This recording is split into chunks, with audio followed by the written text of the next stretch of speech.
হেই, good morning বন্ধুরা। তো আজ হচ্ছে 16ই জুন এবং আলটিমেটলি আজকের দিনেই আমাদের জার্নি শুরু। তো যেহেতু দিনটা সোমবার ছিল, সকালবেলা চলে গেছিলাম হাওড়াহাটে। দেন হাওড়াহাট থেকে দুপুরবেলা বাড়ি চলে আসি। আর দেখতেই পাচ্ছ আমাদের লাগেজ সব গোছানো হয়ে গেছে। সন্তুদা আর কৌশিক এসেছিল দুপুরবেলা, আর এদিকে সানির সব লাগেজ অলরেডি আমাকে রেখে গেছিলো। আর এই হলো Sunny. Get set, go to Ladakh. তো লাগেজ ফাগেজ গুছিয়ে আমরা নিয়ে নিচ্ছিলাম একটা এক্সেল। আমরা 4 জন ছিলাম, তো লাগেজ বেশি ছিল বলে এক্সেলটা নিতে হয়েছিল।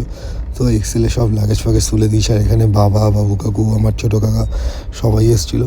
কৌশিকের বাবা সবাই ছিল আমাদের সাথে। কৌস্তব আর সন্তুদা আর রিজু এসেছিলো আমাদের সি অফ করতে হাওড়া স্টেশন অবধি।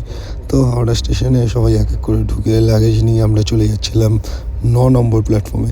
যেহেতু কালকা মেল মানে নেতাজি এক্সপ্রেস 9 নম্বর থেকে ছাড়ে, তো সেদিকেই তো টাইমে তো ট্রেনে চলে এসেছিলো এবং আমরাও ট্রেনে উঠে গেছিলাম টাইমে। সব লাগেজও তুলে নিয়েছিলাম ট্রেনে। তো ওরা ছিল যতক্ষণ না ট্রেন ছাড়ছিল। ট্রেন ছাড়ার পরে ওরা চলে গেছে। তো যাই হোক, রাতের ডিনার করে আমরা চলে গেছি শুতে। ভিডিওটা ভালো লাগলে অবশ্যই লাইক করে দিও এবং পরবর্তী ভিডিওগুলো দেখতে থাকো। চলো, বাই বাই।